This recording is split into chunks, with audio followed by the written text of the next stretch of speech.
Good morning. Welcome to the Heritage Foundation and our Douglas and Sarah Allison Auditorium. We, of course, welcome those who join us on our heritage.org website on all of these occasions.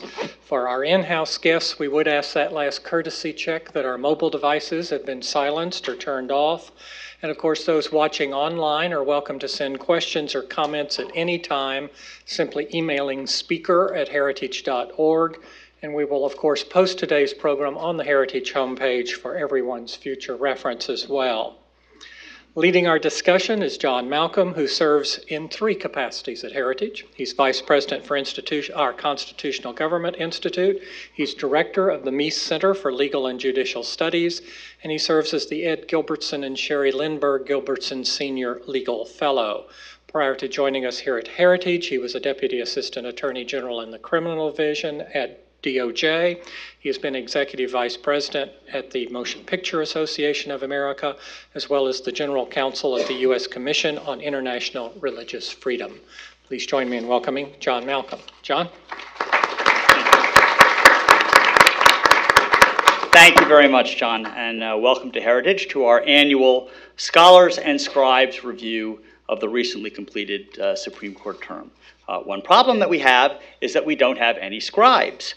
In light of last night's Supreme Court announcement, which we'll all discuss with our scholars, Adam Liptak, Jess Braven, and Ariana DeVogue have been ordered by their publishers to be chained to their desk to get reaction to the nominee. However, I'm very grateful to say that our scholars have agreed to step up to the plate, if you will, and extend their time from 60 minutes to 90 minutes, which will give us more time to talk about all of the issues that we need to discuss. So we obviously have a lot of issues to talk about. So even with the extended time for our scholars panel, we'll only be able to cover a few of the key decisions of the term. And of course, I want to spend a bit of time talking about the new nominee and the upcoming confirmation fight. So I want to get right to it, and will therefore keep my introductions brief. Believe me, way briefer than each of our scholars deserves. So we are honored to have with us today 3 very distinguished Supreme Court litigators. To my far left is Neil Koch. Neil is a partner at the firm of Hogan Lovells. He's a graduate of Yale Law School, and after that he clerked for Guido Calabrese on the Second Circuit and Justice Stephen Breyer on the Supreme Court. During the Obama administration, he served as a senior advisor to the Deputy Attorney General and then served as the acting Solicitor General of the United States. He has argued 37 cases before the Supreme Court, including this past term's travel ban case, which we will of course discuss. He teaches law at Georgetown Law School and has also been a visiting professor at Harvard Law School and Yale Law School. And among the many honors that he has received over the course of his career, he was recently named Litigator of the Year for 2017 by American Lawyer magazine. Next to Neil is John Elwood.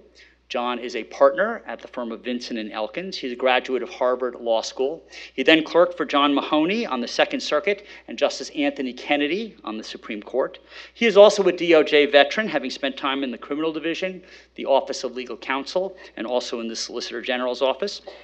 John has argued 9 cases before the Supreme Court. And among his many awards, he has been praised by Chambers USA, which described him as phenomenal, a brilliant writer, and a much-loved and widely respected lawyer who is quick on his feet. Next to John is Willie J., who is a partner at Goodwin Procter. He's a graduate of Harvard Law School as well, and following that, he clerked for Dirimoto Scanlon on the Ninth Circuit, and then Justice Antonin Scalia on the Supreme Court. He also spent time at DOJ as an assistant to the Solicitor General, and has argued 16 cases before the Supreme Court. And like John Elwood, he has received numerous awards, and has also been described by Chambers USA as, quote, a rocket scientist whose spectacular brief writing and keen and analytical mind mark him out as a rising star at the appellate bar. So now I will resume my seat and we'll start talking about the cases. So Neil, let's start with you and get right to the travel ban case, which is a case that you argued. If you could describe a little bit about what the case was all about and your impressions. Okay, great. First of all, I want to Thank you for having me here. This is I've been doing this event a bunch of times and I love it. So it's great to be here with all of you and also with these two. I mean, Willie is, I think, maybe the best brief writer in the business. He's just incredibly clear. And John is a fabulous, fabulous oral advocate. So it's really great to be here. And as you can see, I'm just kind of stalling because I don't really want to talk about the travel ban. It's still a little too painful. So maybe before doing that, I'm going to just give you a little bit of an overview of the term and some numbers, and then we'll get into the travel ban. So Justice Ginsberg last year said, quote, "One can safely predict that next term will be a momentous one." And I think the cases that you're going to hear about today, travel ban, cake shop, redistricting, all these different cases really do underscore it. It was a very, very big term. Numerically, it wasn't. There were only 60 cases decided, which is a really, really historically very, very low number. But in terms of what they decided, it was a big deal. And it was also a big deal because I think the Roberts Court, ever since his confirmation hearing, he's really tried to steer the court toward unanimity wherever possible. I think 3 years ago, they agreed 2/3 of the time, 9-0 decisions, 2/3 of the time. And you'd have to go back to the year 1940 to find a similar example, or 2 terms ago, it was 59% agreement. But this term was not like that. This term, the rate of unanimity was only 39%, and you'd have to go back to the year 2008 to find a similarly low rate of unanimity. So definitely the court was divided. They were divided along kind of somewhat predictable lines. So we've seen these kind of voting lineups in the past of who agrees the most and who disagrees the most with each other. It just happened a lot more this term. So Justices Ginsberg and Sotomayor agreed 95.8% of the time, and Justices Thomas and Alito agreeing 93% of the time. But Justices Sotomayor and Alito disagreed 49.3% of the time, and Sotomayor and Thomas 50.7% of the time. So you do really see, I think this term just in the data shows some pretty stark things. I think some of the things stayed the same, like Justice Thomas continued his tradition of writing the most opinions, which I think, there's some, particularly along the left, like, oh, this guy is not up to the job or something. I mean, every year writing these incredibly detailed opinions separately often, so 31 opinions this time compared to Justice Kagan's 9 opinions that she wrote. I don't think numbers necessarily tells you too much, but I mean, to the extent anyone is saying, like, some justices not working or something like that, that's obviously not the case. There's just one other number I'd like to just give you before I get to the travel ban, and that's just the number of women who argued at the Supreme Court this year, because some of you saw Judge Kavanaugh's remarks yesterday, and he went out of his way to talk about something which I've really noticed in his hiring patterns, which is that he does hire a lot of female clerks. And ultimately, I do think these numbers will start to change the demographics of who's at the lectern at the Supreme Court. But last term, women argued 19 times, which was 12% of all arguments. And if you take out the Solicitor General's office, 9% of all arguments. So I think, regardless of where one sits about Judge Kavanaugh in terms of his confirmation, his practices are really a model for folks. Okay, the travel ban. December 7th, 2015, President Trump says, quote, "I, Donald J. Trump, call for a complete and total shutdown of all Muslim immigration to the United States." That first weekend on Friday, January 26th, I think, the travel ban, the first one, was issued, and we all saw the chaos at the airports that unfolded. That was immediately challenged and enjoined, and the president then decided to pull that back and issue a different travel ban in March. That was then challenged again, and the district court enjoined it, the Ninth Circuit enjoined it. It was then certiorari was granted. The Solicitor General asked for that, and the Supreme Court granted certiorari, I think, in May, with an argument set for October 10th.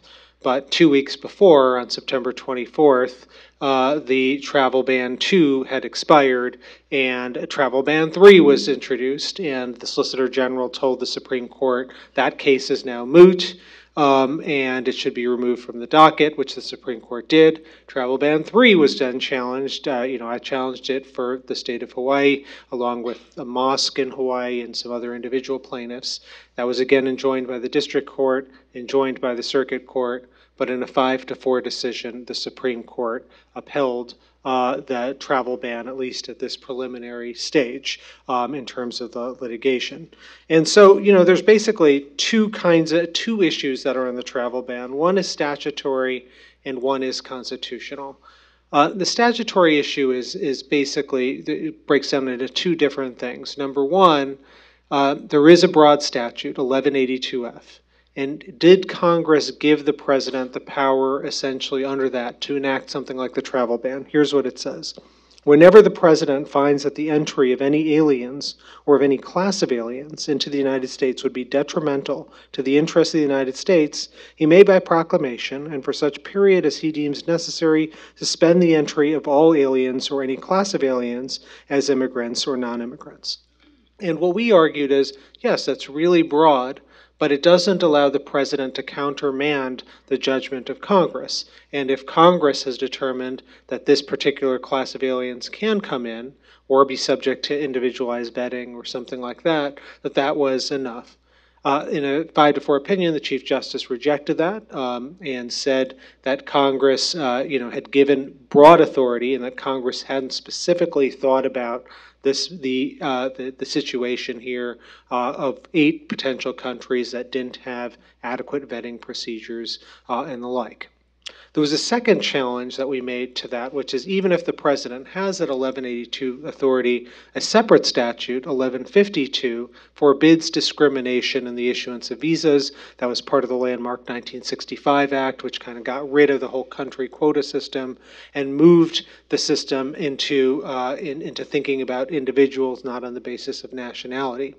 And the court there said, well, that's really about the applications for immigrant visas, but the president could still deny entry to people who had visas. We had argued, that would effectively undo the 65 Act because the president could then reenact the national quota system by just doing it at the entry side as opposed to the visa side. And the court said, well, that's a well-found distinction in immigration law, and Congress used specific language here. It was only about the issuance of visas. It wasn't about entry. And if Congress wanted to say something more broadly, they would have said so. So that's the statutory arguments. And then there's the constitutional argument. The First Amendment forbids the establishment of religion. The Supreme Court has said many times that that also means forbids the establishment of a disfavored religion. And what we argued based on the president's statements as president was that this was effectively a Muslim ban.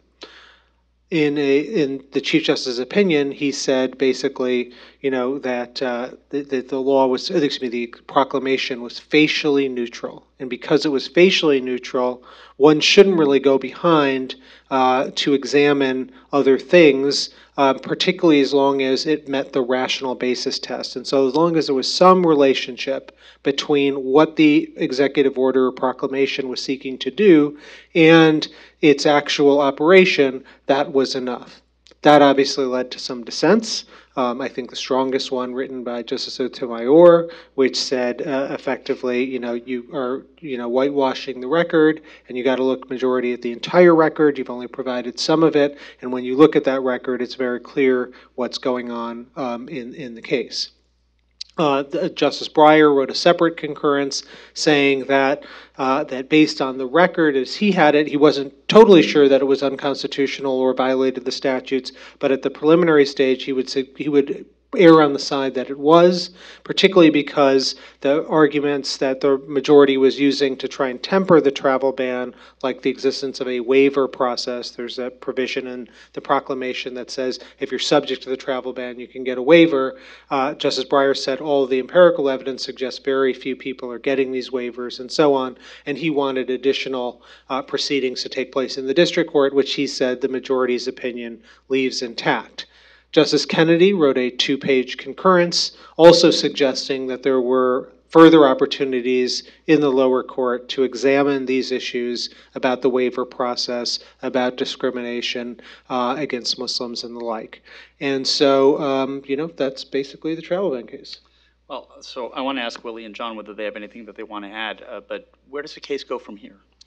We are reviewing the decision pretty closely, and obviously a lot of justices in the case said that there were further proceedings that they contemplated. So we're trying to, understand and exactly, it's a complicated opinion. So we want to try and take the court's lead very closely. So we haven't committed to anything at this point. You guys want to add? The only thing I'll say is that it did strike me that the court, or at least the majority, was very concerned about tying future presidents' hands. And I had that sense both at the time and especially after reading the opinion. I also was struck as somebody, who worked in the Bush Justice Department. The Bush Justice Department, had its knuckles rapped a number of times on national security issues, and I was struck that the Trump administration had a better outing than we did. I was interested that Justice Breyer's separate opinion wound up being styled as a dissent, and basically at the very end he says, if you don't agree with all of the things that I've said about what the waiver process might, how the waiver process might be being applied, if I have to pick, I will pick the view expressed by the two primary dissenters, Justices Sotomayor and Ginsberg. One of the things I think we're going to come back to over the course of this discussion this morning is how much unanimity there was on the left side of the court, or how much broad agreement there was on the left side of the court. And while Justice Breyer has in past terms sometimes tried to steer a middle course, and we're going to talk about the Cakeshop case next, this was a case in which the liberal justices all wound up voting against the administration, which I think, while Neil, you obviously did not win the case, I would say that you maybe beat the spread after oral argument, because I'm not sure that that's what some of the less informed but very opinionated commentators were saying after argument. All right, well, let's, you made a reference just now, Willie, to cases in which the left, it was unclear how united they were. And so let's go right to Jack Phillips, the Colorado baker. Sure. So Masterpiece Cakeshop was a case that I think was one of the reasons that the term was described as one that was going to be momentous, and I would say that it wound up being sort of low-mentous in this case, and we will talk later, if there's time, about gerrymandering, in which it was sort of no-mentous. This case came out of the Colorado state courts, and it involves the application of Colorado's public accommodation discrimination statute, which says that if you are a public accommodation, which includes bakeries, retail establishments, that you may not discriminate in the offering of goods and services on various grounds, including, at the time, sexual orientation. I should note that this was before Colorado recognized same-sex marriage, but it had already changed its public accommodation discrimination statute to preclude discrimination based on sexual orientation. And the baker in this case, Jack Phillips, the proprietor of Masterpiece Cakeshop, is a cake artist. He makes custom cakes in addition to a lot of things that are on display in his shop. And a same-sex couple came in asking for a wedding cake, and he declined to make a wedding cake for them. There's a lot of disagreement, actually, in the briefs and in the opinions of the court about really what exactly went on, what his policy was, and exactly what services he refused to provide. But I think this is the understanding on which the court decided the case, that he said that he would sell them other items that he had in his shop. So if they wanted to buy, cupcakes out of the display case, he would happily sell that to them. But that he would not make a custom cake for a same-sex wedding.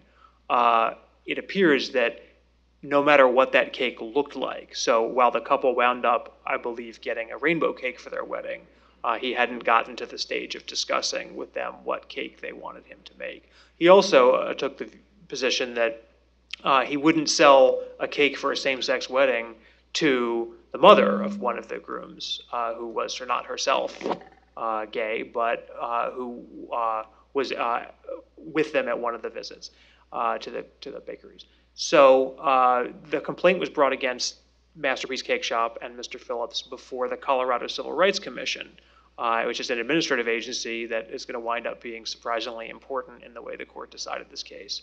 And the commission concluded that he'd violated the public accommodation statute and that he was required to, among other things, stop doing that and to train his staff not to commit further violations in the future. And the Colorado Court of Appeals, the intermediate court in Colorado, decided to affirm that. Petition for cert was filed, and it was relisted, how many times, John? It was just like 14 times. It set a record, yeah. So the court took a very long time, including bridging the confirmation of Justice Gorsuch, to decide whether to hear the case. But hear it they did. And the case was briefed on two theories, a free exercise theory and a free speech theory. That the Baker argued that the civil rights statute was forcing him to provide goods and services for a wedding with which he had a sincere, and deeply felt religious objection, that was a burden on his free exercise of religion. And it also was compelling him to create expression in the form of a custom cake, and that violated his right to free speech as well. The United States wound up filing a brief focusing exclusively on the free speech theory. A lot of the argument was spent on the free speech theory, focusing on the burning question of whether cake is speech, and the corollary questions of whether a makeup artist is an artist, whether a hairstylist is engaged in expression, or a fancy chef is engaged in conduct protected by the First Amendment. But that wasn't how the court decided the case. The court, after a long time, in early June, handed down a decision by Justice Kennedy that attracted 7 votes for the judgment, that held that the Colorado Civil Rights Commission, the agency, had engaged in biased decision-making because of some comments made by commissioners of that agency about Mr. Phillips' religion. The most problematic of which was that the one commissioner had described Mr. Phillips' justification of his decision not to provide a cake for the complainant's wedding as a despicable piece of rhetoric, and likening it to religious justifications for slavery or the Holocaust. And the court, in an opinion by Justice Kennedy, held that this was biased and unconstitutionally discriminatory decision-making because it equated a good faith and sincerely held religious belief with rhetoric, in other words, something not sincerely held, but a mere sort of debating position, and called it despicable. And it compared the Civil Rights Commission's decision in Mr. Phillips' case to decisions in other cases in which a religious customer had gone into other bakeries in Colorado and had said, I'd like you to make a cake, a custom cake, expressing a religious message against same-sex marriage. And each of the bakeries declined to make that cake, and the Civil Rights Commission rejected complaints against those bakeries on the ground that, as the Supreme Court later recounted, well, that message was offensive, and so of course the bakeries wouldn't want to associate themselves with that message. And the Supreme Court basically said, Civil Rights Commission, you can't have it both ways. You can't say that Mr. Phillips has to make the cake because, after all, no one would associate him with the wedding of his customers. But these other bakers have the right to refuse service because, after all, this message is offensive and they shouldn't have to associate themselves with their customer's message. So the case is reversed and basically not based on a legal principle that there is a right to refuse service, whether for makeup artists or cake bakers or religious proprietors of public accommodations generally, but based on the way the Colorado Civil Rights Commission decided this case. And that is how they got to 7 votes. There were various dueling concurrences, including Justice Kagan suggesting quite strongly that she did not agree that the different treatment of the religious complainants and the same-sex couple by the Civil Rights Commission was a problem. And Justice Gorsuch quite forcefully expressing the view that it was, in fact, a problem. And then the dissenters, Justices Ginsberg and Sotomayor, would have upheld the decision across the board on the ground that basically this is a neutral rule of general applicability. It is not compelling speech, and it is not, and it is something that a state legislature can pass, notwithstanding any religious objection that any individual proprietor might raise. So, Neil and John, I want to ask you whether you have any views, but I'm curious about this. So there was some debate after this opinion came out about whether this was a narrow decision or a broader decision, and whether or not, so Arlene's Flowers and Baronel Stutzman has now been remanded for further proceedings about whether or not, someone's going to go before one of these civil rights commissions who are going to say, gee, we respect your views, and, it's perfectly fine, and treat somebody civilly, not compare them to Nazis and KKK members, and then still rule against them. So I'm curious sort of where you think this issue is going and whether you think this was a broader decision or a really narrow decision. I view this as a narrow decision. I interpreted the repeated relisting before the court granted the case as I suspected that they had a hard time getting 4 votes for the grant, because I suspect that Justice Kennedy wasn't too eager to get into this case because it combines, it brings into clash 2 things that he feels very strongly about, both speech, free speech, and also, the right to same-sex marriage that he, wrote and he recognized in his opinion. And he was only too happy, I think, to duck it when the time came.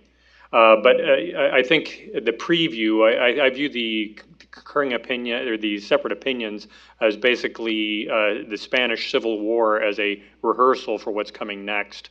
And Justice Gorsuch's opinion is like, this is, how the conservatives will view it. And Justice Kagan's opinion is how the liberals will pitch it. So we'll find out what, if it's Kavanaugh, whether, what he thinks about that. Yeah, I agree basically with that. So I think it's a narrow opinion.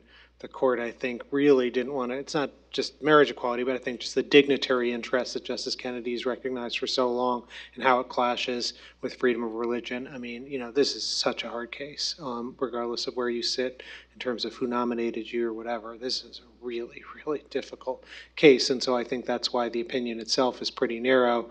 And yes, there'll be some skirmishing about what it means, but at the end of the day, I think it means that, it lives for another day to really be decided. And, I thought about this when the decision came down. There were a lot of people saying, oh, this portends certain things for the travel ban case and so on. And I never really gave that much credence. There was some skirmishing in the opinions in the travel ban case with Justice Sotomayor in the last pages of her dissent, quoting page after page of Masterpiece to say, you said we're going to strictly scrutinize religious discrimination. In that case, why aren't you doing it here? But at the end of the day, it did feel like a pretty narrow opinion. John, the Supreme Court took up a case, one of its longstanding precedents, an important First Amendment case. It could have long-term political ramifications in the Janus case. Can you talk a little bit about that? Sure. And it's funny, this case has been kicking around long enough that Neil has actually heard me preview this case in one of its previous incarnations. So in May 23rd, 1977, the Supreme Court handed down Abboud versus Detroit Board of Education, which held that public labor union can force non-members to pay expenses incurred in collective bargaining, but labor unions can't force non-members to fund ideological or political efforts. And that stood for decade after decade. In the 2011 term, in a case called Knox versus SEIU, the court took up a case involving compelled contributions of non-members. And during the argument, Justice Kennedy asked a question about, he asked, isn't how much the government spends money ultimately a political judgment? And he noted that significant political judgments that are being made by the union in the course of collective bargaining with chargeable expenses. That is that, when you're a public employees, how much the government spends is really kind of a political thing. And the lawyer for the unions responded absolutely, which he may regret now. But in any event, both in Knox and then a couple terms later in Harris versus Quinn, the court, or at least a 5-justice majority, threw a lot of cold water on Abood. And, you know, I always wondered why didn't they just overrule it in those cases, but it kept hanging on, hanging on. The court then granted in Friedreich versus California Teachers Association. It was argued a month before Justice Scalia died, and it looked to me like the handwriting was on the wall, that the majority of the court, a conservative majority, would overrule Abood. But of course, Justice Scalia died, and about 90 days after his death, the court affirmed by an equally divided vote. So we pretty much knew where all the votes shook out there, pretty much where you would expect. You know, the petitioner's counsel for Friedreich filed a rehearing petition, which the court rescheduled like 8 times, I think looking to see if they might have a new justice on the court who would break the tie. But at the end of that term, they just dismissed it, and that was the end of that. Fast forward to Janus versus AFSCME, another one of the very big public unions. And on after the long conference at the end of September, the court took this case up, and they argued it so we could all see what Justice Gorsuch's views were, since he was going to be the tie-breaking justice, and he asked no questions at argument. So, you know, we had to wonder exactly where his views were. It came down to the very last day of the term, and in fact, this is kind of an overtime for Supreme Court nerds, because usually they wrap things up by the last Monday of June, and this went to Wednesday, which the court, you know, hasn't done since I think 2012. So this was really hard fought to the really bitter end, and it was decided 5-4, pretty much exactly the way you would expect, based on Knox and Harris. And Justice Alito wrote both of those other opinions, and he wrote this one as well. The case came from Illinois, and it was a very good case for picking up on Justice Kennedy's point at Knox, because Illinois is broke, and it's my home state. It kills me how much they've gone downhill since I left. I don't think they're connected. Correlation. But in any event, you know, how much the government spends or how much Illinois spends on benefits for its public employees has, you know, it affects the state's solvency. And the opinion had 2 parts, and I think they're both important. The first part is, of course, the straight First Amendment argument, where they said, the majority, the conservatives, said this is compelled speech, it's compelled subsidizing of speech.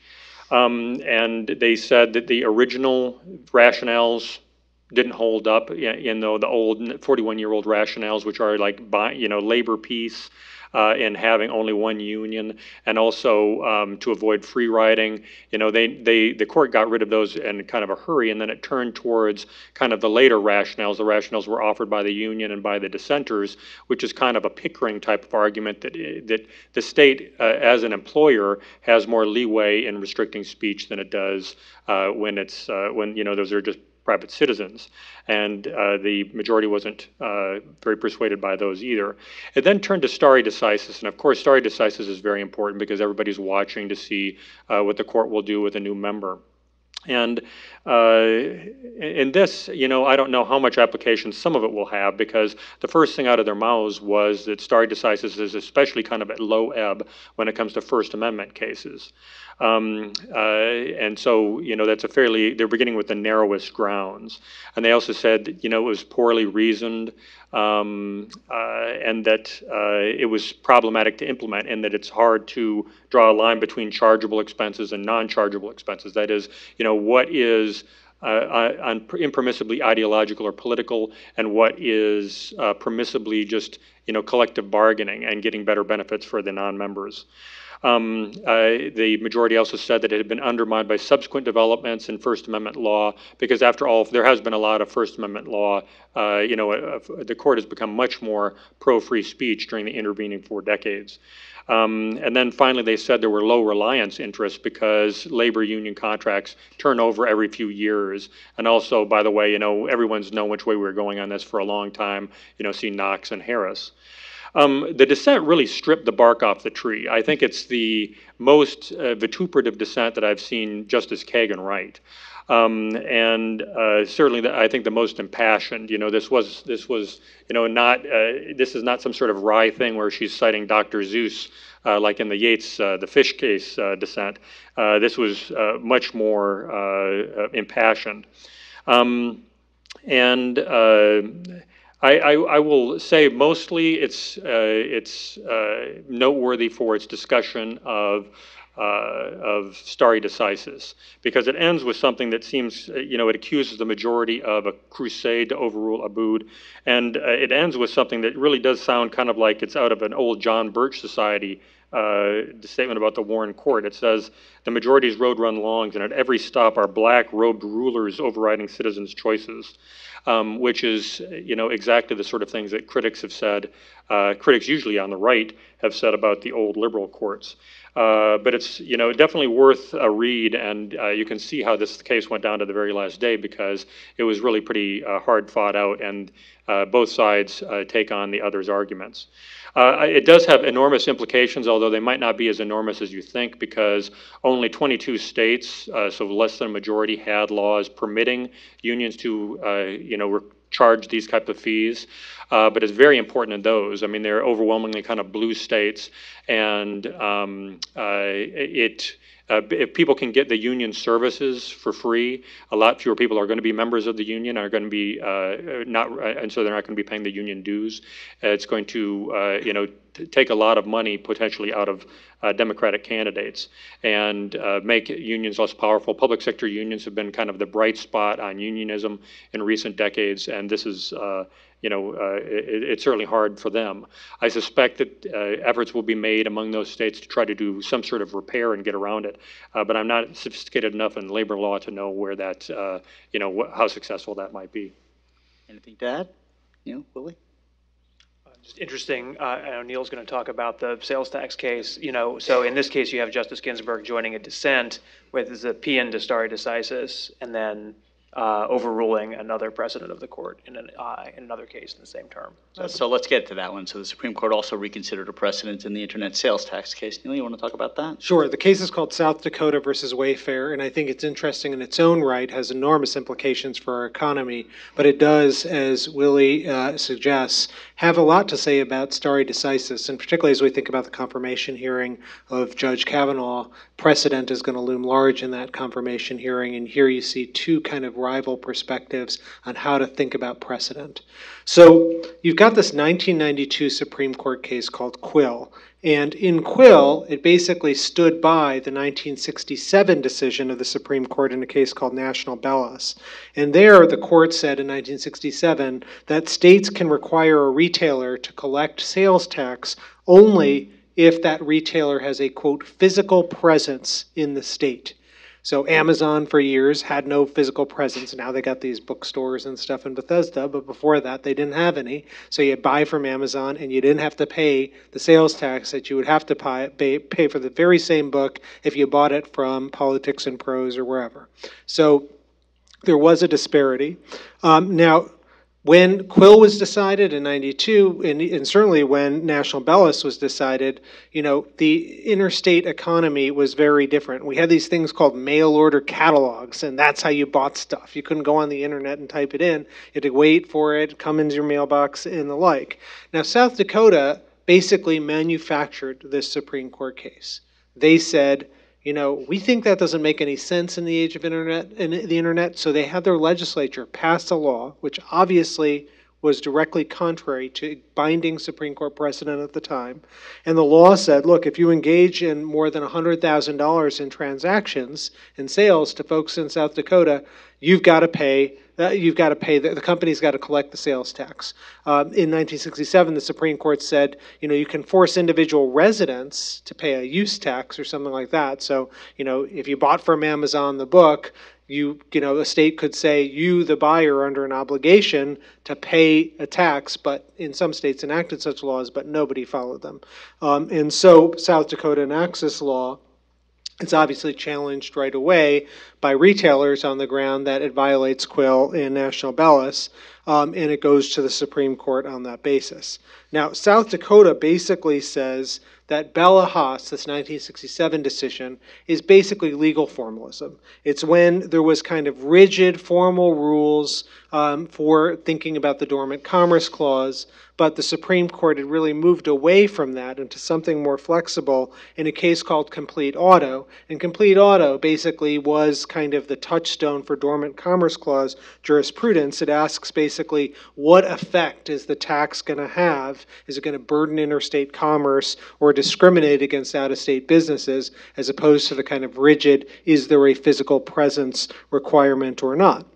And in Quill, in 1992, the Supreme Court acknowledged that, you know, the Bellis decision is really an outlier in light of complete auto, but it is our precedent, and the Supreme Court said we're not going to overrule our precedent. Stare decisis counsels against it.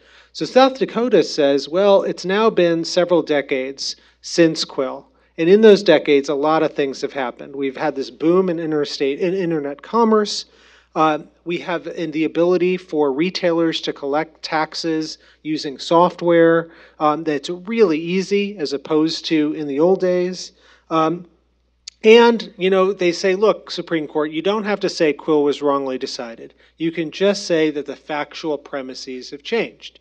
And they have this whole long discussion about stare decisis in their briefs saying, look, all the kind of special justifications for when the court wants to overrule precedent exist here. That this is a constitutional case, it's not a statutory case.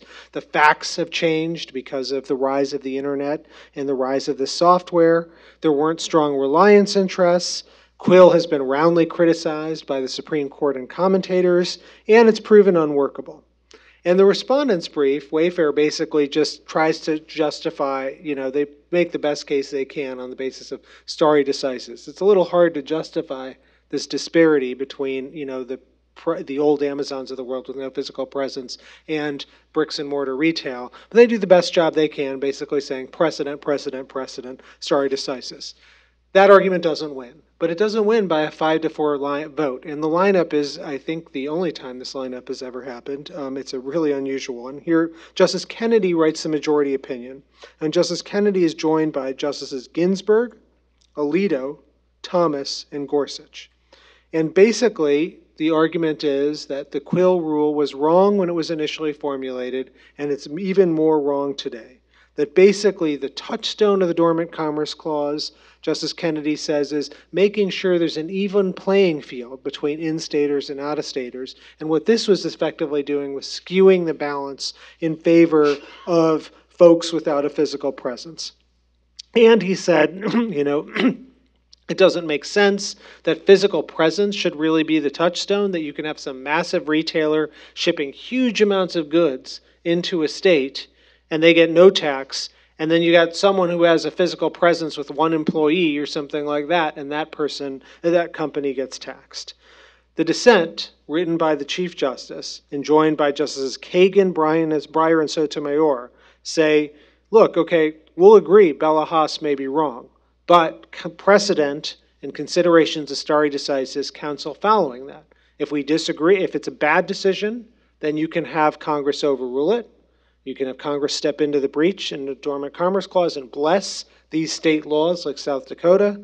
And he says that there isn't any real dramatic need anymore for the court to get in this, because now the disparity that had existed, the kind of, the early Amazon disparity, has gone away as more and more of the internet companies adopt physical presences anyway. And so you don't have the kind of mismatch that had been, lopsided mismatch that had been occurring earlier.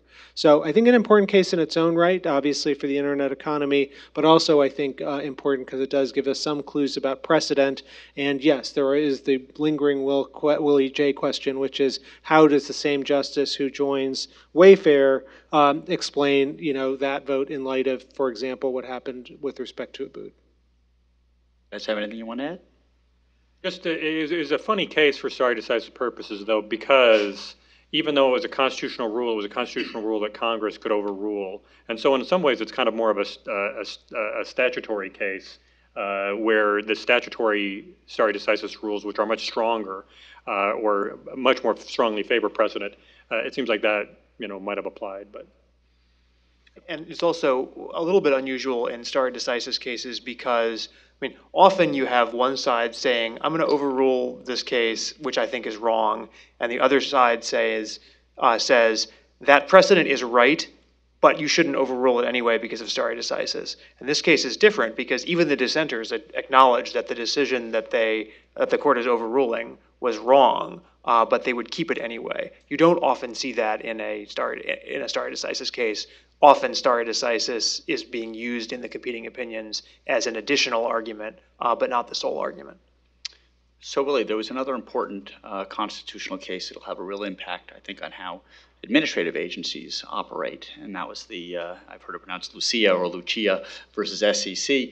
Can you talk a little bit about that case? Absolutely. This is about administrative law judges, and the court had another case this term, which we're not talking about, which involved a different set of administrative judges, and the Chief Justice interrupted during the oral argument to say, that's not who we mean when we say judge. So these administrative law judges work for in this case, the Securities and Exchange Commission, and they are the first line adjudicators in disciplinary and similar cases against, in this case, a broker-dealer. And the commission has the right to review their decisions, but they have the first line review, and often there is actually no review by the commission either. This is somewhat contested between the justices about whether it's because nobody asks or because the ALJs actually have some final decision-making authority. But they hear an awful lot of the disputes that come before the SEC in its adjudicatory capacity.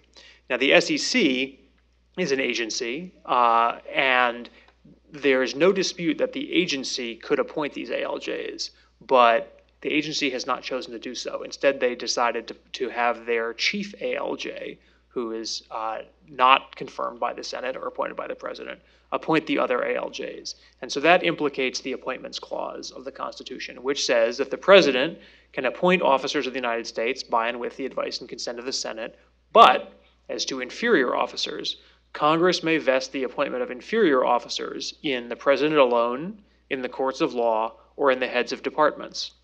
So if these are inferior officers, they must be appointed by, at a minimum, the head of a department. And we're all assuming, because the court said so in a case in 2011, that the commission itself could serve as the head of a department. But if instead ALJs are just employees, they're no different than the janitor who sweeps the floors at the SEC, then they don't have to be appointed in accordance with the constitutional procedure at all. They can simply be hired pursuant to law. So this case came up through the administrative process and went to the DC Circuit, which had a long-standing precedent saying that ALJs are not officers. And the DC Circuit wound up deciding to reconsider that precedent, and it heard the case en banc. At the same time, a similar challenge was being heard out in the 10th Circuit. And in the 10th Circuit, the challenger to the ALJ decision prevailed 2-1 before that circuit. Meanwhile, the DC Circuit, which at the time had 10 active judges, heard the ALJ case en banc and split 5-5. And thus upholding the ALJ's decision and the SEC's decision and its own precedent. But obviously there were 5 votes on that court to do something different. And for those who are interested in the nose counting, that means that at least one judge who was appointed by a Democratic president must have joined in the group to change approaches and hold that the ALJs were, in fact, officers. The case went to the Supreme Court, and I should note, by the way, that the Trump administration defended the constitutionality of the appointment of the ALJs before the DC Circuit, having a lawyer for the Department of Justice go and defend the decision of the SEC. But when the case went to the Supreme Court, they changed positions. And they filed a brief through the Solicitor General saying that the court ought to take the case, that it ought to take the case from the DC Circuit, because if it took the case from the 10th Circuit, Justice Gorsuch would be recused, and that when they took it, they ought to appoint an amicus curiae to defend the decision of the DC Circuit, because the government would be arguing that the appointment of ALJs is in fact unconstitutional unless vested in the heads of departments. And so they also asked the court to take on another question that actually was not in the petition. which is how do you fire an ALJ? If they're officers of the United States, do they fall within the president's power to remove? Or are they constitutionally problematic in the same way that the court had found in 2011 in the case called 2010, case called Free Enterprise Fund about a body that exists sort of beneath the SEC, the Public Company Accounting Oversight Board. And the SEC appoints the PCAOB members, each of whom was insulated by for-cause removal, and the Supreme Court had said double for-cause removal is impermissible. So what about ALJs, who also are protected from removal if they are appointed by the SEC, and if the SEC commissioners are protected from removal, does that create the same kind of problem? So the court heard the case, appointed an amicus curiae, and wound up deciding the case in favor of the challenger, but not reaching this removal question. So the court's holding, strictly speaking, is that ALJs, the way they are set up by the SEC, are officers of the United States, and they must be appointed at a minimum by the heads of departments. And so everything that the SEC ALJs had been doing is invalid. The SEC has now appointed all of the ALJs and retroactively blessed as many things as they could do and set as many other things as they still had open back to the ALJs for reconsideration by a proper appointment. But as we're going to talk about, that may not be a good enough strategy. This is an opinion by Justice Kagan for again, a lopsided majority of the court. And Justice Kagan, former administrative law professor, and here you see her opinion joined by the 5 more conservative justices, which is an unusual lineup. You don't see Justice Kagan splintering from the other justices on the left side of the court very often. Justice Breyer has sort of a middle ground position, and the dissents written by Justice Sotomayor, joined by Justice Ginsburg. Justice Kagan, just continuing on our theme of precedent, manages to write this in as precedent-y a way as it is possible to write. Basically, the Supreme Court had a decision about an official of the tax court called a special trial judge in 1991, and the special trial judge has his or her decisions reviewed by real tax court judges, and the opinion of the court in this case basically compares the ALJ to the special tax court judge, special trial judge, and says in every relevant respect they exercise authority as significant as or more significant than the special trial judge. Therefore, under that earlier case, which is called Freytag or Freitag, this appointment is invalid as well, or these people are officers as well. And Justice Breyer doesn't think the comparison is quite so easy. He thinks it's really a matter of what did Congress intend, and he has sort of a long on the one hand, on the other hand concurrence, but still comes out in the same place. And the dissenters basically say, ultimately, everything these people can do is reviewed by the SEC. Therefore, they don't have any final authority, even if their authority is significant. They can punish you for contempt if you don't show up, but ultimately, what they do is reviewable by the SEC, and that's good enough as a bright line rule to make them not officers of the United States.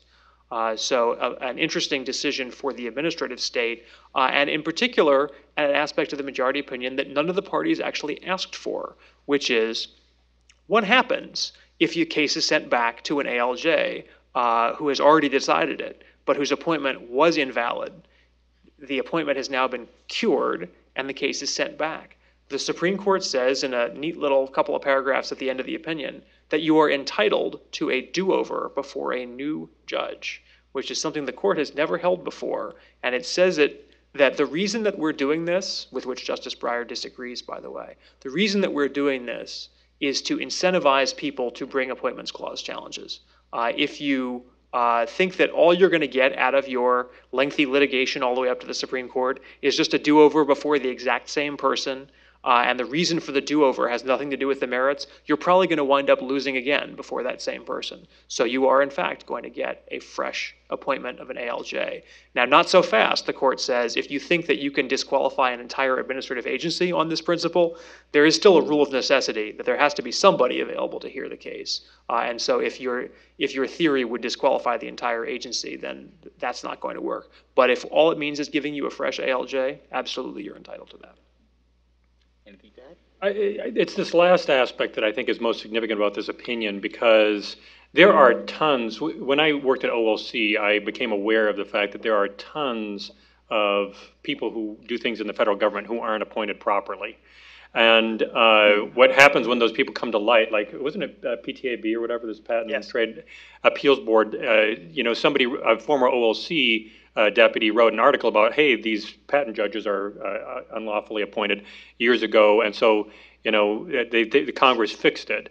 And all that happened really was the same people ratified it. And I think that that's what has been going on so far throughout the government. Whenever one of these problems is spotted, they pretty much just try to repair it and ratify the decisions. The same people who made the invalid decision then ratify their decisions. And this potentially makes this much more problematic because, some agencies, we could talk about tons and tons of decisions. Right, and you could see the same rationale applying when there is a challenge to a recess appointment, a challenge to an agency that lacks a proper quorum under its statute. Agencies have gotten away for a long time with the idea that if we're caught, we'll just say what I said before, but this time with the proper, certifications at the bottom, and that may not work as much anymore. Anything to add, Neil?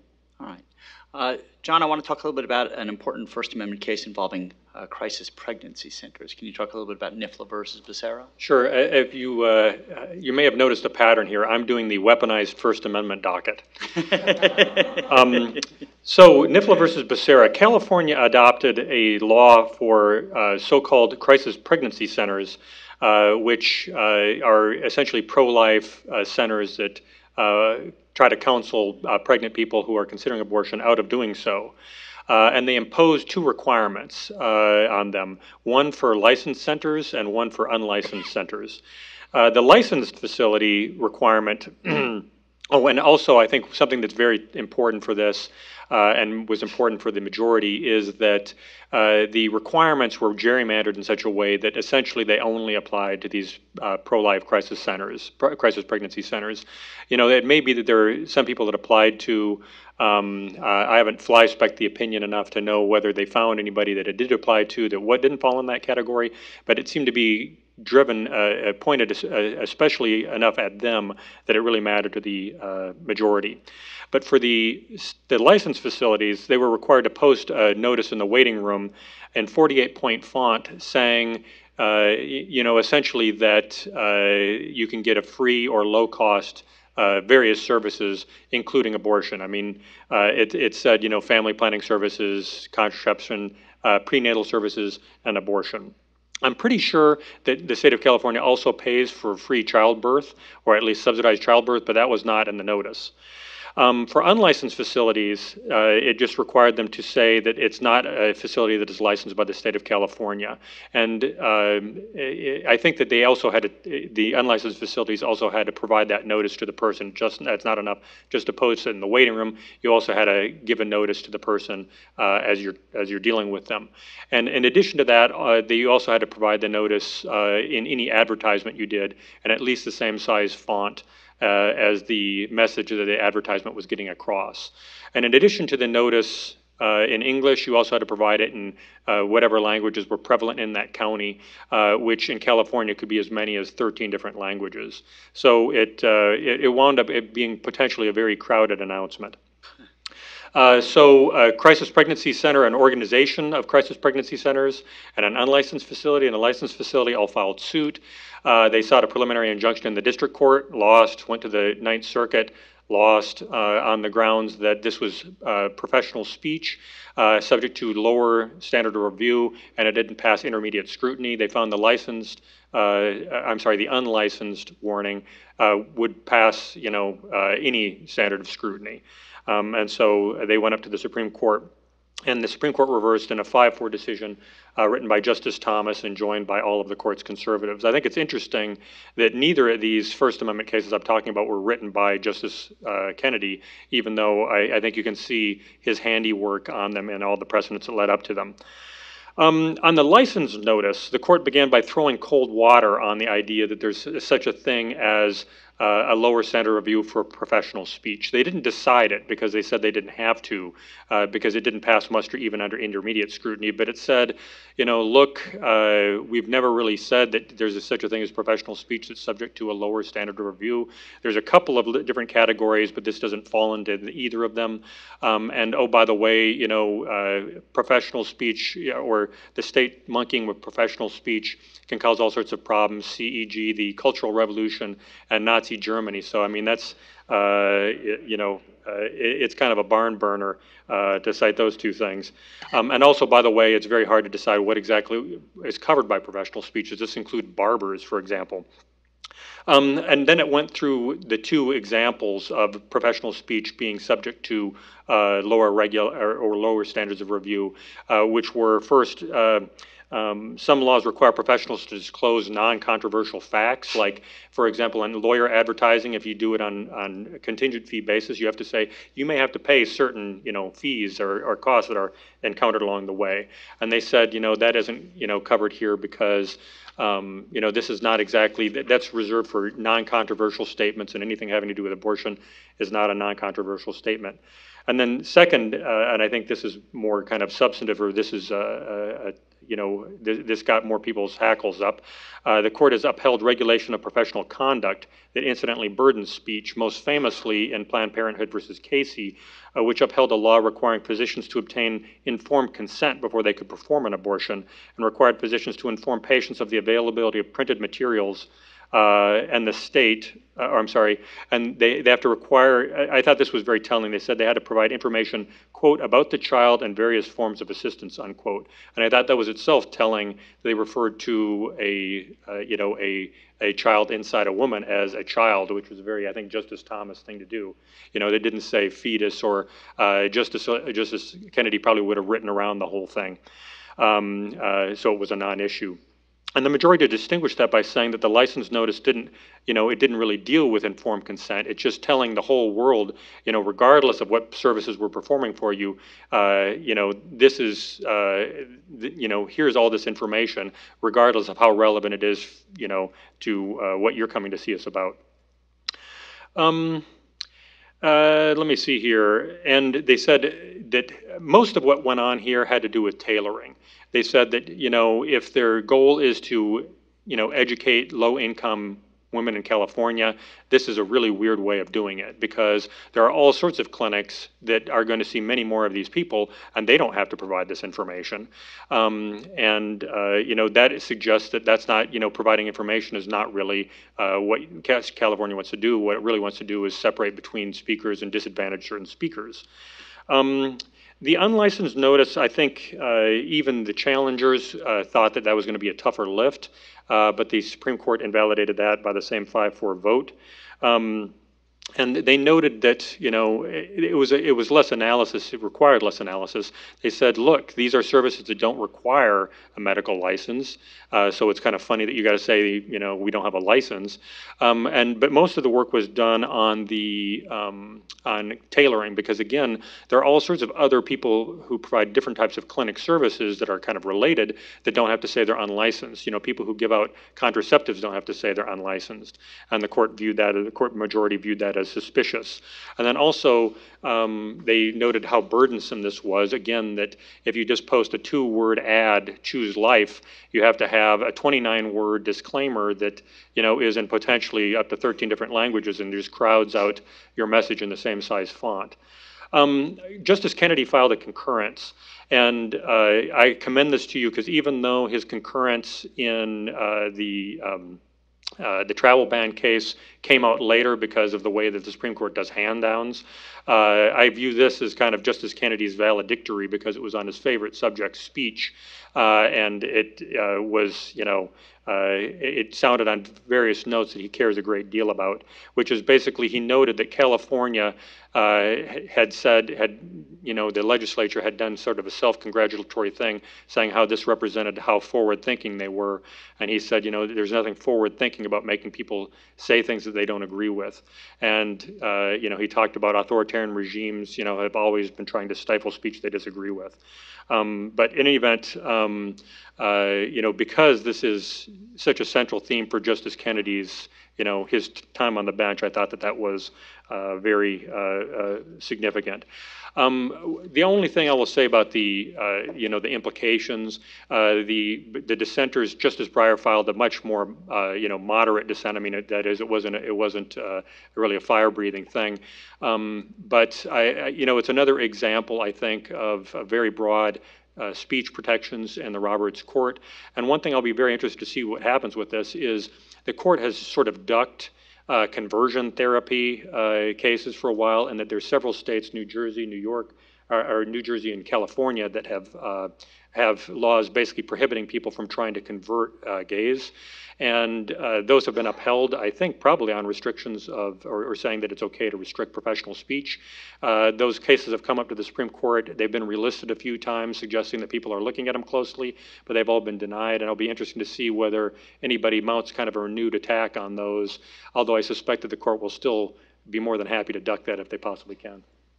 You guys might have anything you want to add to that? All right.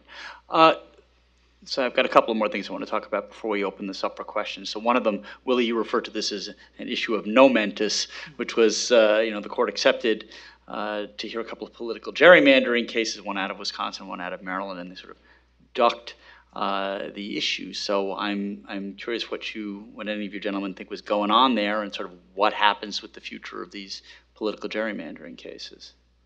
Justice Kennedy had said in a concurrence in 2004, essentially, I have not yet been presented with a standard that I would find manageable for gerrymandering cases, but I am not ready to say never. I'm not ready to declare them non-justiciable. And again, John referred to the concurrence as Justice Kennedy's swan song.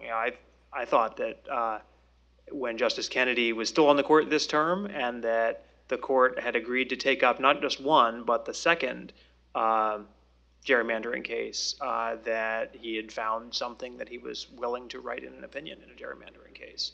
And it turns out that not only was he not ready, but that he's not going to be around to hear the next one. The things that I thought were noteworthy about this were that I felt like between, the first gerrymandering argument was argued, during the first sitting, October? Yeah. The second one was argued in like January or something. And the January one, it seemed like they were just as up in the air in January as they were then. And by that point, you should have seen at least some opinions circulated. So I thought, this is going to be a real tough one. And they cared enough about ducking it that they even ducked the second one, even though that's a mandatory jurisdiction case.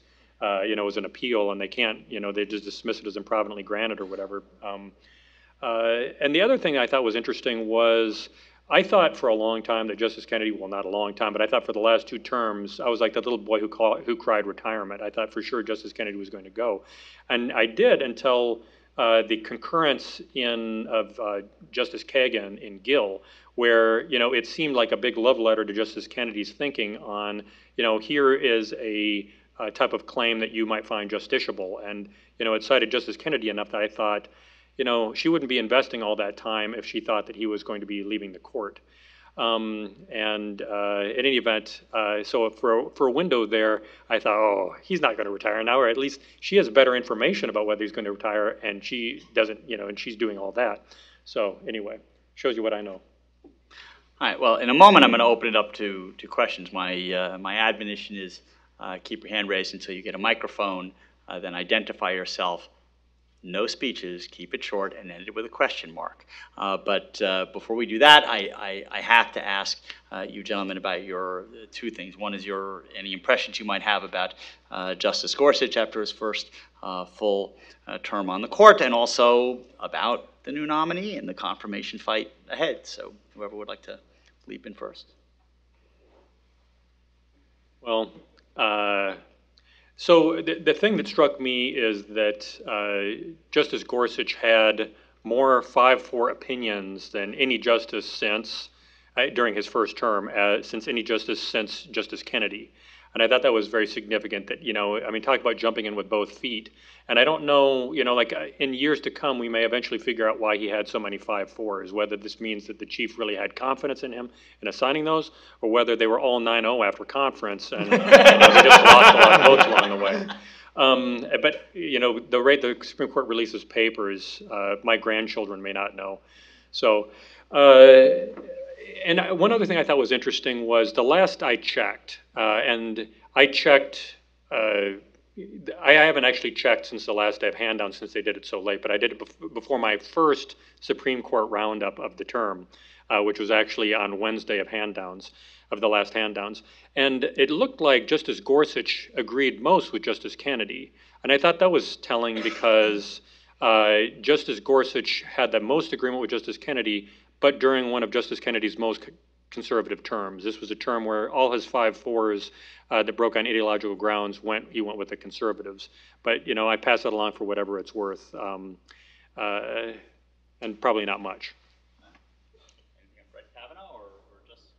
Well, with respect to Judge Kavanaugh, I almost feel bad for him that he's being nominated for the seat that is kind of the swing seat. And so for folks who care about abortion or affirmative action or marriage equality, there's going to be a fight here that maybe were this a different seat, you wouldn't have necessarily seen it in quite the same way. And also the person who's nominating him is the president who is, whose White House is under the subject of a lot of different investigations. And so, I think that will obscure some of the things about the nominee. I mean, I think it's very hard for anyone who's worked with him, appeared before him, to frankly say a bad word about him. I mean, this is a incredibly brilliant, careful person, but someone who will move the court in a conservative direction. And so, that I think will be the debate, in the weeks to come. But, I think in my practice, we basically have a rule: if there's a Kavanaugh clerk who applies, we hire that person. And that is, he's legendary for his preparation. I mean, this is a guy who reads every single, we've given you the highlights of the Supreme Court opinions. There's some boring stuff, and trust me, we all argue those cases, and Judge Kavanaugh reads every one of those opinions, sits down with his clerks on Fridays and goes through them, each one, every single opinion. So, he is an unusual judge, and so, I think it'll be a very interesting set of hearings. I'm very interested in whether he will bring to the court a practice that he currently has in the D.C. Circuit of having a laptop on the bench. I've always had a soft spot for Judge Kavanaugh because somebody told me once that we had the distinction of being the two Kennedy clerks who had the lowest grades. Although he's done more with it than I have. Your law school didn't have grades. What are you talking about? I'm tremendously impressed with the guy. I mean, he writes very thoughtful opinions, which frequently are, his dissenting opinions frequently become Supreme Court majority opinions along the way.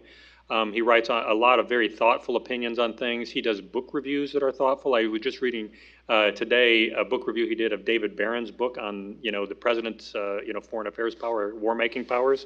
I mean, I would like to follow him around for a day just to see if he has the same 24 hours that I do, because he's so incredibly productive. I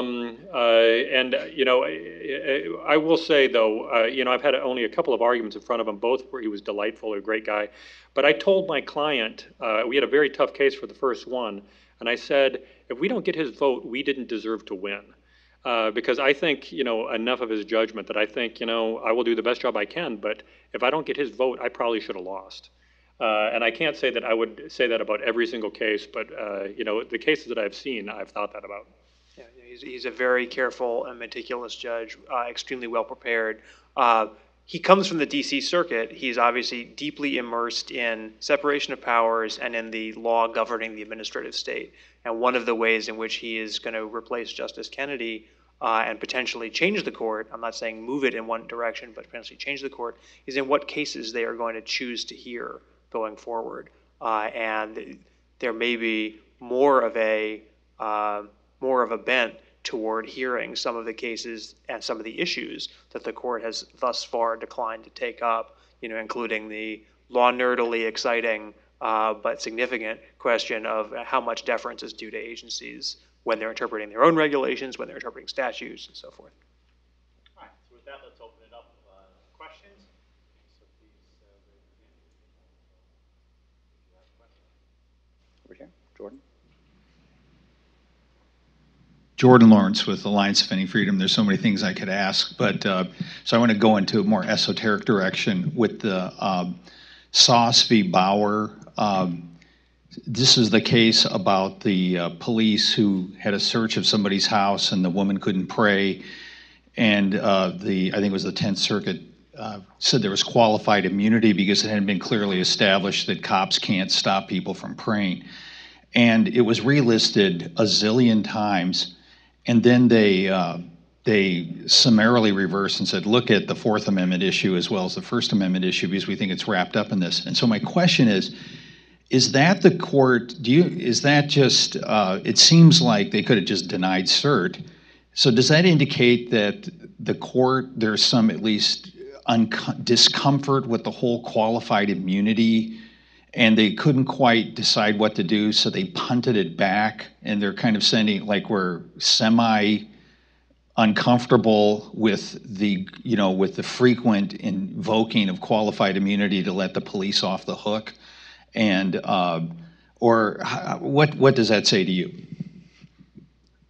Well, the question whether qualified immunity should continue to exist is something that Justice Thomas has started to put on the court's radar. But I think that they're clearly not going to do that in a summary opinion. But the court has been, for years dealing with a fair number of cases that don't deserve a space on the merits docket by reversing them summarily. And they have tended to be cases in which qualified immunity was denied below, or habeas relief was granted below, or death penalty cases from Texas. This case, I think, is an example of the court finding a case in which qualified immunity was granted and it was willing to reverse that summarily. And I think, I see that, I see it as not being a coincidence that came right after Justice Sotomayor had started to, frankly, make a stink about which cases the court was choosing to summarily reverse. And saying essentially, why is it always the officer who wins on summary reversal? So here is a case in which a broader majority of the court can get behind a summary reversal on behalf of a 1983 petitioner. Just as a interesting bit of trivia, that was written by James Ho. The petition was filed by James Ho, who between the filing and when it was resolved, of course, he was confirmed and actually has had several sittings as a judge on the Fifth Circuit. Other question? Over here.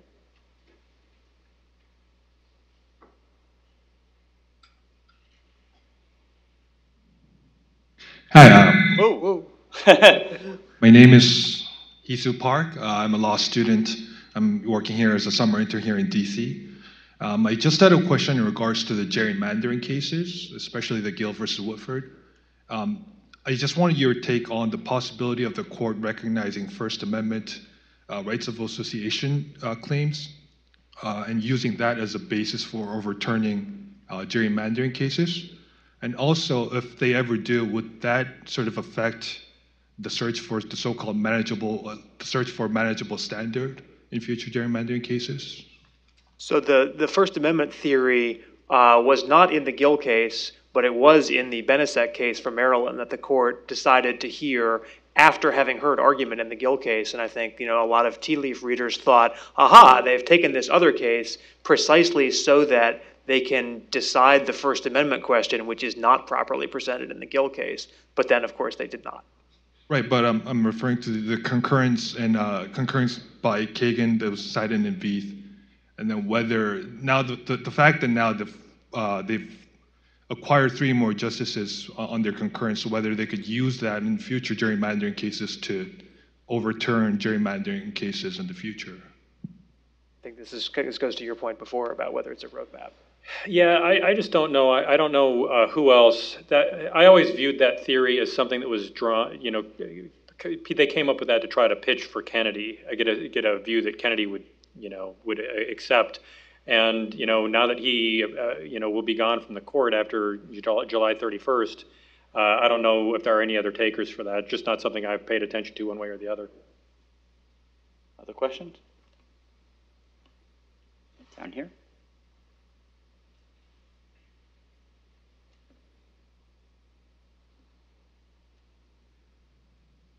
Hold it way down here.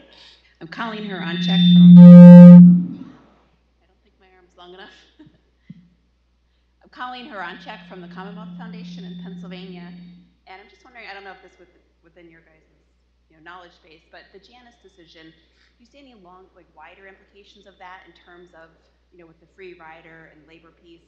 Will it have implications for collective bargaining, people being able to opt out if they work in the public sector, just to not be within the collective bargaining unit?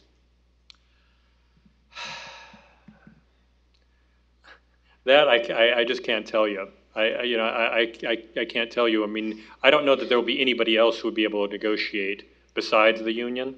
And it seems to me that it would kind of decrease the union's leverage in getting stuff. But I couldn't tell you if there'd be some sort of competing base that people would be able to negotiate on there. I don't think they would be able to. I thought that the union's the exclusive representative, even if they're a poor union with fewer members. Other questions? Yeah, down here. Let's go with this other microphone. Yeah, let's try this one. All right. Okay. Hello. All right. It's a little bit off topic, but President Trump said before. Kyle Qualls. I'm with the Globe Post. President Trump said before he started interviewing for the Supreme Court vacancy that he wouldn't ask the candidates their opinions on Roe v. Wade. He said something to the effect of it's like a personal matter. Do you agree that opinions on landmark Supreme Court cases are personal matters for a potential Supreme Court justice? I think the hard thing here is that the president himself in 2016 said, that I will appoint if I get to appoint 2 or 3 more justices, they will be pro-life and Roe versus Wade will be overturned. And so you've got that statement out there. And so, I think it's definitely appropriate that the president doesn't ask a nominee necessarily about, any particular case or something like that. But I do think what you will see in these hearings is very much the argument that, look, the president said that, and Judge Kavanaugh, you're going to potentially hold the swing seat on abortion. So what do you think about Planned Parenthood versus Casey? Are you distancing yourself from the president's 2016 remarks or not? And I think that's a tough question for him. He can say, look, I haven't studied or something like that, but I think the senators are going to say, well, go ahead and study it, read all the briefs. There's an argument. You can listen to the argument. Tell us what you do. So I think, I suspect that will be a big line of inquiry. I've always, the reason I'm at a big firm is so that I can always talk to somebody else about ethical questions. And I've never understood exactly the line of how much you can say as a judicial candidate about a case. I think probably the safest thing you can do is just talk about what kind of analysis, how you would think about it, rather than give a bottom line answer. But I've never paid that much attention to the parameters of what is called the Ginsberg Rule about not answering questions on subjects that may come before you. I will say though that in my experience and from what I hear that it's generally a good idea for people who are vetting candidates not to ask them about particular opinions, because one thing they can ask you is, well, what did they talk to you about? And so it's my understanding that they generally talk to you more about modes of analysis rather than particular opinions. And I think it's been that way for a long time. Right, but just on that, I think there's a big distinction between asking someone, what do you think about X, which may come before the court or maybe a pending case, and what do you think about Y, some historical case from 25 years ago, like Planned Parenthood versus Casey. I think it's widely understood that, and almost every nominee has said Brown versus Board of Education was rightly decided. And the one nominee that didn't faced a, very painful consequence as a result. And one can debate whether or not that was appropriate and fair or not, but I think at this point that ship has sailed about those historical cases. Justice Scalia was asked whether Marbury versus Madison was rightly decided, and he declined to take a position on it. Well, gentlemen, I want to thank you for going over time for today's session, and please join me in thanking our panelists.